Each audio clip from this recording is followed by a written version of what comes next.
Close your eyes. I want you to imagine a paradise. It is the year 1790. We are standing on the coast of Saint-Domingue, the western third of the island of Hispaniola. To the eye, it is the most beautiful place on earth. The waters are a crystalline turquoise, lapping against sand as white as crushed bone. The mountains rise up like emerald spines, lush and green, catching the clouds. The air is thick, humid, and heavy with the scent of jasmine and blooming magnolias. It feels like Eden. But if you take a deep breath, if you truly let that air fill your lungs, you catch the other scent. Underneath the flowers and the salt spray, there is a smell that sticks to the back of your throat. It is a sickly, cloying sweetness, the smell of boiling molasses, and beneath that, the distinct metallic tang of copper, the smell of old blood. This island is not a paradise, it is a crime scene. They call this place the Pearl of the Antilles. It is the richest colony in the history of the world. It produces half of the sugar and coffee consumed in Europe and the Americas. The wealth generated here is staggering. It builds the palaces of France, lines the pockets of merchants in Nantes, and sweetens the tea of aristocrats in London. But the soil here is not fertilized with manure. It is fertilized with bodies. To understand why the ground is about to burn, you have to understand the math of this island. It is a calculus of impossible terror. Picture a grand plantation house, wide verandas, white linen curtains fluttering in the breeze, crystal wine glasses clinking in the twilight. Inside, the French masters dine on imported delicacies, their laughter floating out into the humid night. There are roughly 30,000 white colonists on the island. Some are ultra-rich Grands Blancs, others are poor clerks and shopkeepers. But they all share one thing: a gnawing, silent dread. Because watching them from the darkness, surrounding that house like a rising tide, are 500,000 enslaved Africans. 500,000. The ratio is terrifying. For every one white master, there are 15 enslaved people. The masters sleep with pistols under their pillows. They lock their doors with 3 bolts. They know that they are sleeping on top of a volcano. They know that the only thing keeping the lava from erupting is fear, pure, unadulterated psychological and physical terror. The silence of the night in Saint-Domingue is not peaceful. It is the silence of a held breath before a scream. Now let's walk away from the big house. Let's walk down the hill, past the manicured gardens, into the reality of the colony. Welcome to the grinding machine. This is where the Pearl of the Antilles is polished. The life of a slave in the American South was horrific, but the life of a slave in Saint-Domingue was a death sentence. The demand for sugar in Europe was insatiable, and the French had calculated that it was cheaper to work a human being to death and buy a new one than it was to keep them alive. The average life expectancy of a slave upon arriving here from Africa is 7 years. 7 years. That is the timeline of their survival.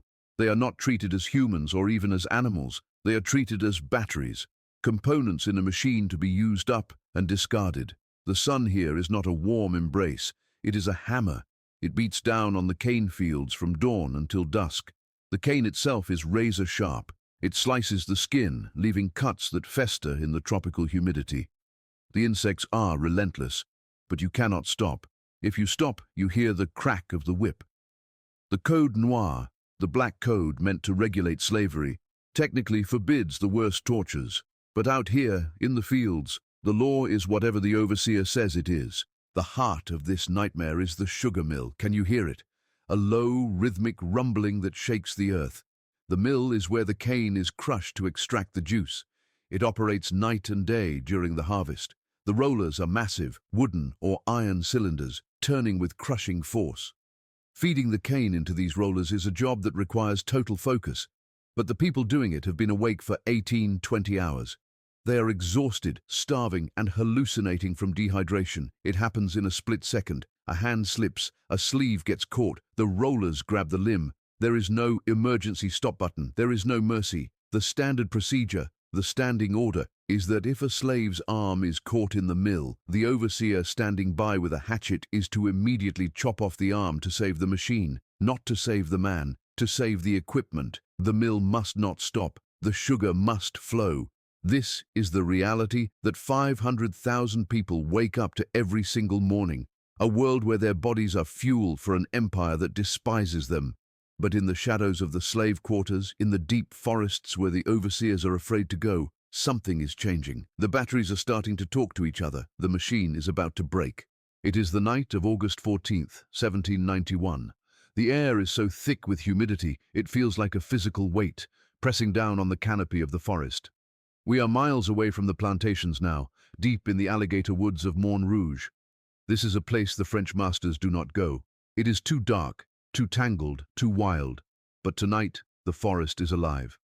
Under the cover of a gathering storm, representatives from plantations all across the northern plain are slipping through the trees like shadows. They are coachmen, field hands, and household servants, but tonight they are generals in an army that does not yet exist.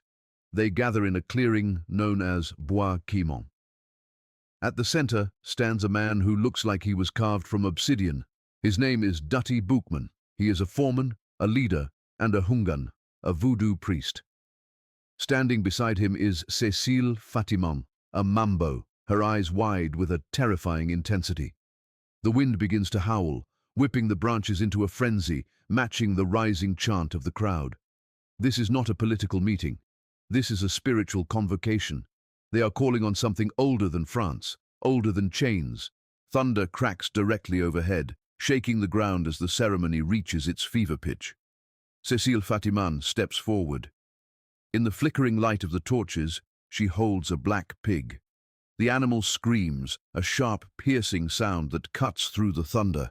With one swift motion, the blade flashes, the blood is collected, it is warm, vital, and sacred.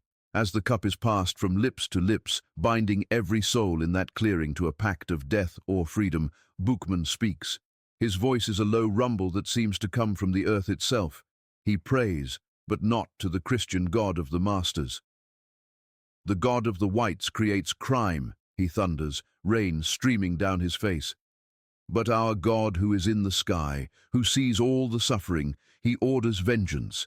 He will direct our arms and help us. Throw away the image of the God of the whites who thirsts for our tears. Listen to the liberty that speaks in all our hearts.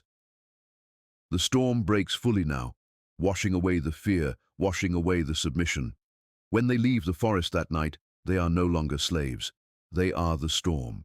1 week later, August 22nd, the masters are sleeping soundly. The crickets are chirping. It is 10 o'clock at night. Suddenly, a sound tears through the darkness, low, mournful, and terrifying. It is the sound of a conch shell, blown like a war trumpet. Then another, then another. From the mountains to the coast, the signal relays. And then, the horizon begins to glow, not with the sun, but with fire. The sugar cane, dry and ready for harvest, ignites like gasoline. The uprising has begun. This is not a disorganized riot. It is a coordinated purge. Armed with machetes they use to cut cane, the enslaved workers turn their tools on the people who enslaved them. The Petite Anse region is the first to burn. The sky turns a bruised purple and orange, choked with heavy, sweet smoke. Ash falls like black snow over the manicured lawns of the great houses. The scenes that follow are the stuff of nightmares for the French colonists. They wake up to the smell of smoke and the sound of their own world collapsing. The violence is absolute. It is the release of 200 years of suppressed rage. The plantations, the physical symbols of their oppression, are leveled. The mills are smashed. The sugar, the source of all their misery, is torched. Within weeks, the most profitable real estate on planet Earth is reduced to a smoldering ruin. The enslaved armies move like a swarm of locusts, growing larger with every plantation they liberate. They have no uniforms, no muskets, no training. They fight with farm tools and fury. But amidst the chaos, amidst the fires that can be seen from ships miles out at sea, a realization dawns on the surviving French commanders. This is not a rebellion that can be whipped into submission. The colony of Saint-Domingue has ceased to exist. A war of extermination has begun, and emerging from the smoke, watching the board with the cold, calculating eyes of a grandmaster, is a small, unassuming man who will become the legend of the age. Toussaint is coming. Out of the smoking ruins of the northern plain rides a figure who defies every expectation of what a revolutionary leader should look like. He is not a young firebrand with muscles of iron. He is a man in his 50s, small in stature, with a protruding jaw and a quiet, almost priestly demeanor.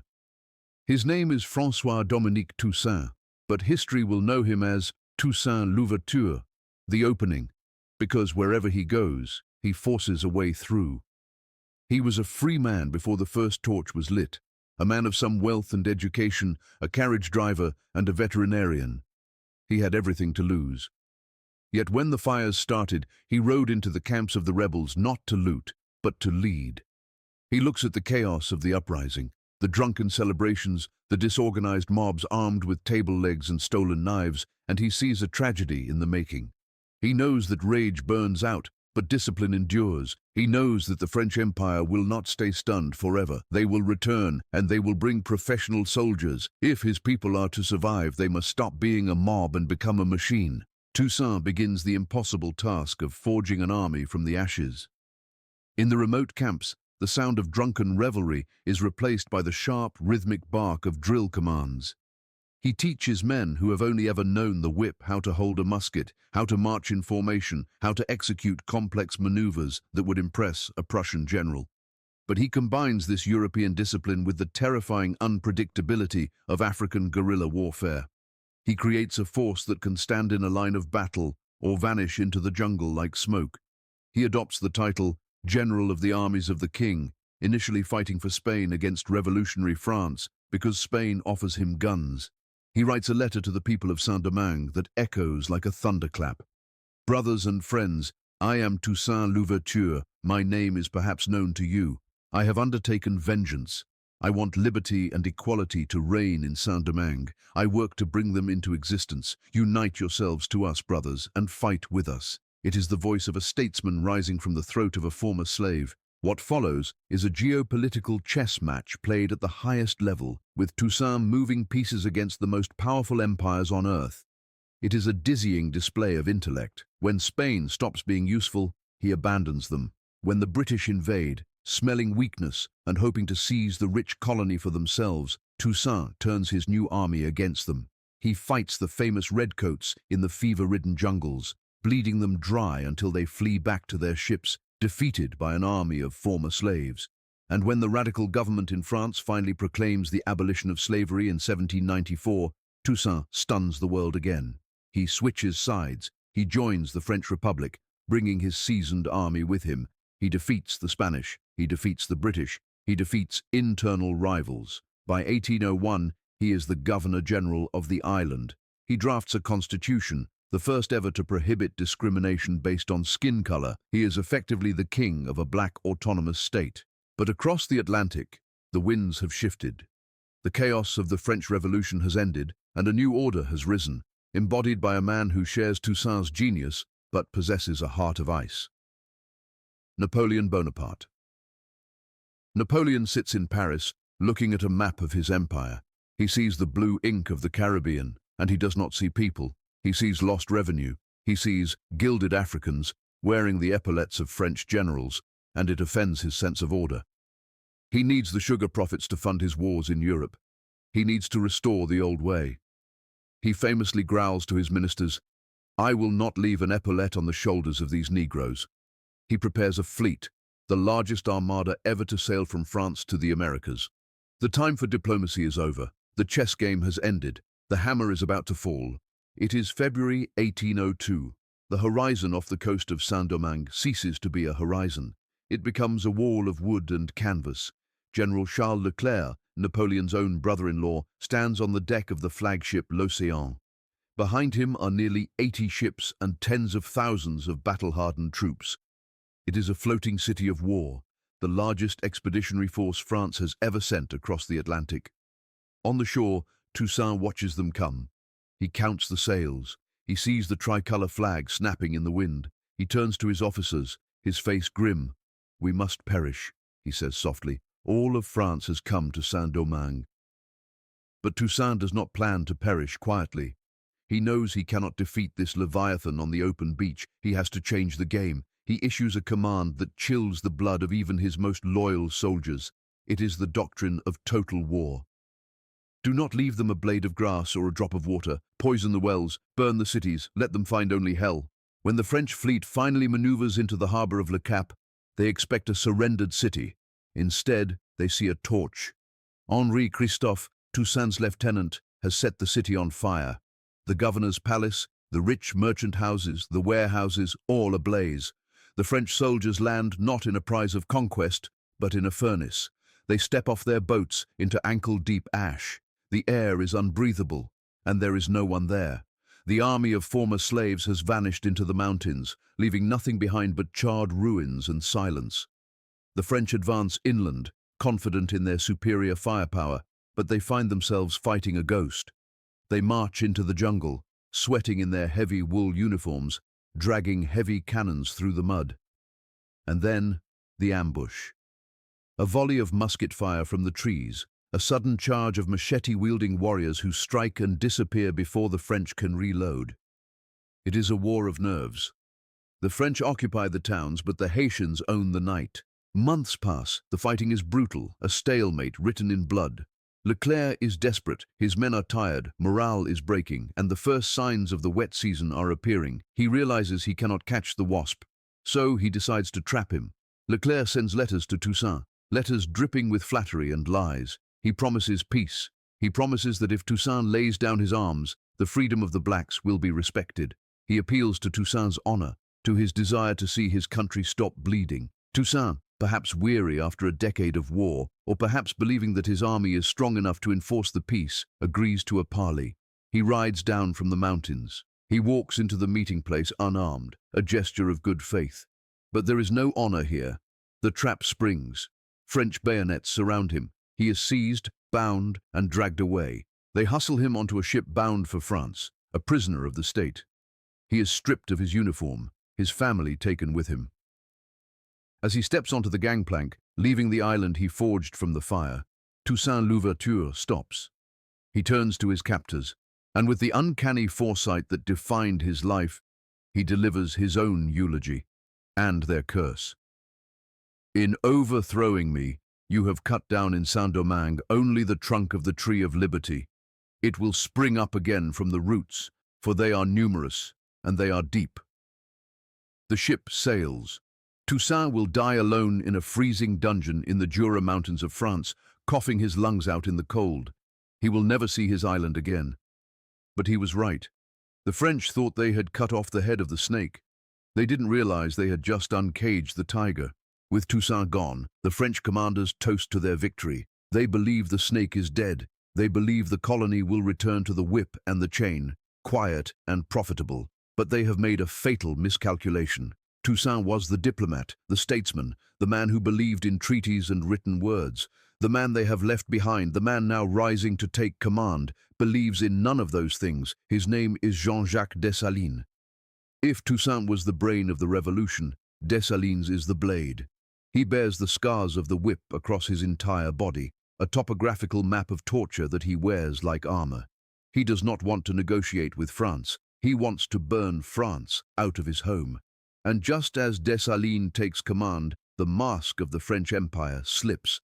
News arrives from the nearby island of Guadeloupe. Napoleon has restored slavery there. The black population, recently freed, has been rechained.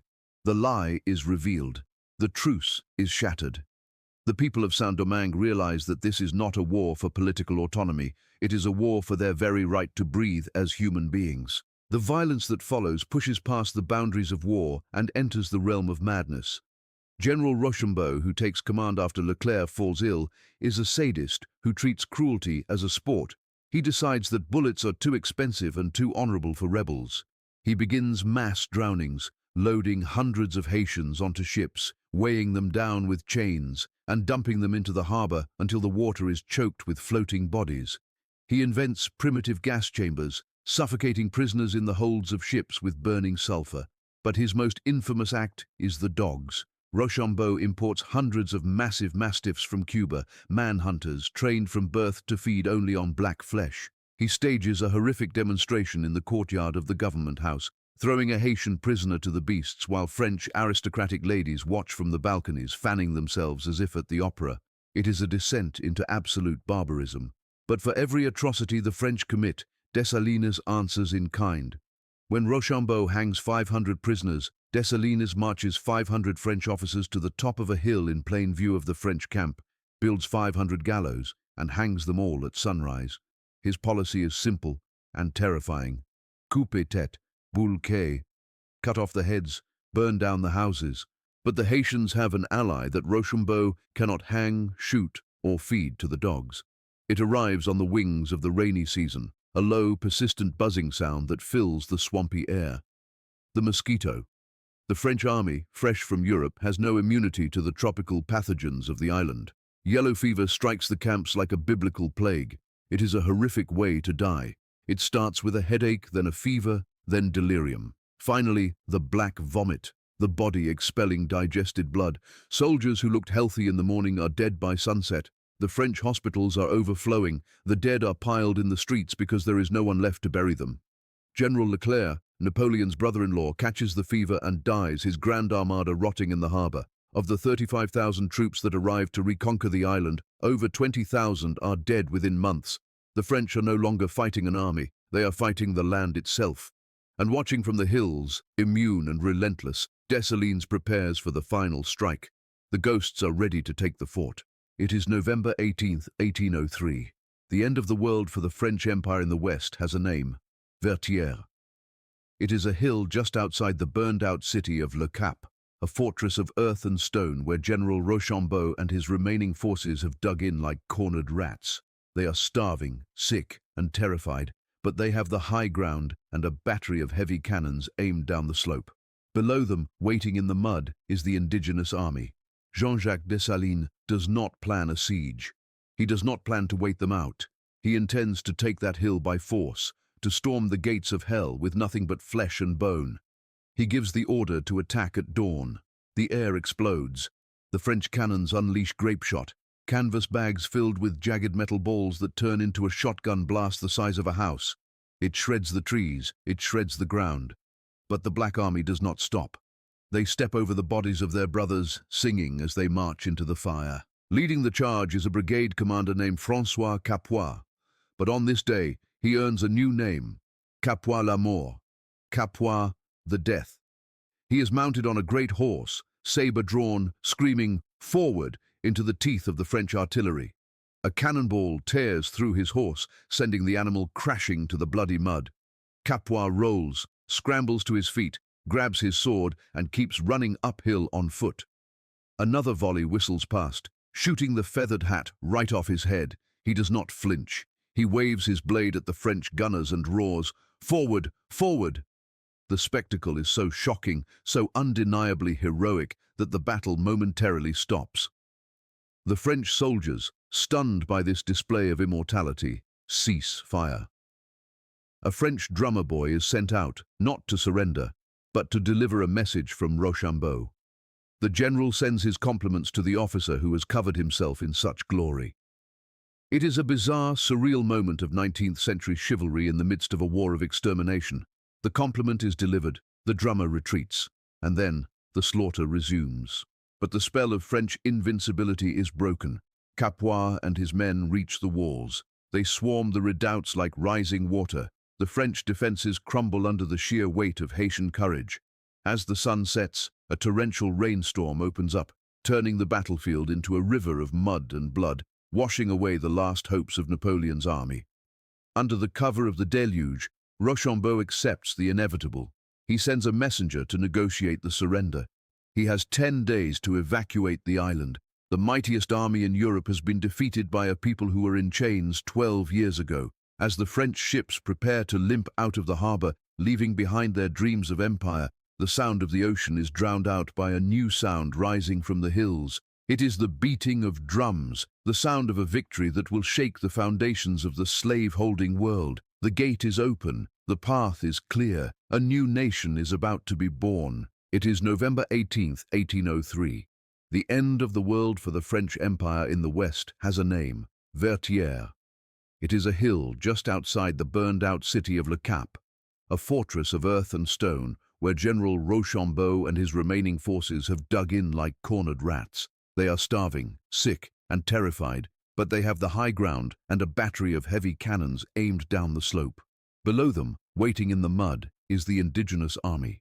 Jean-Jacques Dessalines does not plan a siege. He does not plan to wait them out. He intends to take that hill by force, to storm the gates of hell with nothing but flesh and bone. He gives the order to attack at dawn. The air explodes. The French cannons unleash grape shot, canvas bags filled with jagged metal balls that turn into a shotgun blast the size of a house. It shreds the trees, it shreds the ground. But the Black Army does not stop. They step over the bodies of their brothers, singing as they march into the fire. Leading the charge is a brigade commander named François Capois, but on this day he earns a new name, Capois la Mort, Capois the Death. He is mounted on a great horse, saber drawn, screaming, "Forward!" into the teeth of the French artillery. A cannonball tears through his horse, sending the animal crashing to the bloody mud. Capois rolls, scrambles to his feet, grabs his sword, and keeps running uphill on foot. Another volley whistles past, shooting the feathered hat right off his head. He does not flinch. He waves his blade at the French gunners and roars, "Forward! Forward!" The spectacle is so shocking, so undeniably heroic, that the battle momentarily stops. The French soldiers, stunned by this display of immortality, cease fire. A French drummer boy is sent out not to surrender, but to deliver a message from Rochambeau. The general sends his compliments to the officer who has covered himself in such glory. It is a bizarre, surreal moment of 19th century chivalry in the midst of a war of extermination. The compliment is delivered, the drummer retreats, and then the slaughter resumes. But the spell of French invincibility is broken. Capois and his men reach the walls. They swarm the redoubts like rising water. The French defenses crumble under the sheer weight of Haitian courage. As the sun sets, a torrential rainstorm opens up, turning the battlefield into a river of mud and blood, washing away the last hopes of Napoleon's army. Under the cover of the deluge, Rochambeau accepts the inevitable. He sends a messenger to negotiate the surrender. He has 10 days to evacuate the island. The mightiest army in Europe has been defeated by a people who were in chains 12 years ago. As the French ships prepare to limp out of the harbor, leaving behind their dreams of empire, the sound of the ocean is drowned out by a new sound rising from the hills. It is the beating of drums, the sound of a victory that will shake the foundations of the slave-holding world. The gate is open, the path is clear, a new nation is about to be born. Stand on the top of the Citadelle La Ferrière today. It is a fortress in the clouds, a mountain of stone built by the survivors to guard against a French return that never came. It stands as a monument to a paranoia born of survival, a jagged silhouette against the Caribbean sky. Look out over the green peaks. It is quiet now. But if you listen closely to the wind whistling through the stone casements, you can hear the echo. The story of Haiti is not just a tragedy of debt, earthquake, and isolation. It is the greatest David and Goliath story ever told. In the span of 13 years, a population of enslaved people, malnourished, uneducated, and brutalized, rose up and defeated the 3 greatest superpowers of the age. They broke the chains of the Spanish Empire, they decimated the expeditionary force of the British Empire, and they annihilated the grand army of Napoleon Bonaparte. They did the impossible. They turned the world upside down. The world punished them for it. The banks of Europe and America drew a cordon around the Black Republic, terrified that the idea of freedom would spread like the yellow fever. They forced Haiti to pay for its own body, a debt that strangled its economy for generations. But the debt the world owes to Haiti is far greater. Every time a person stands up against tyranny, every time a colony declares independence, every time a chain is broken anywhere on earth, they are walking in the footsteps of Toussaint, of Boukman, of Dessalines. The Haitian Revolution proved that human rights were not just philosophical concepts to be debated in French salons while sipping wine. They were rights to be seized with blood and iron. They proved that the natural order of slavery was a lie that could be burned away. The sun sets over the Caribbean. The turquoise water turns to indigo. The fires of the cane fields are long gone, but the fire in the blood remains. The story of the only successful slave revolt in history is not a comfortable one. It is violent, complex, and heartbreaking. But it is necessary. It reminds us that freedom is never given. It is always taken. And somewhere in the dark, deep in the alligator woods of our shared history, the drum is still beating. Can you hear it? A low, steady rhythm against the silence. Boom, boom, boom. It is the heartbeat of the world.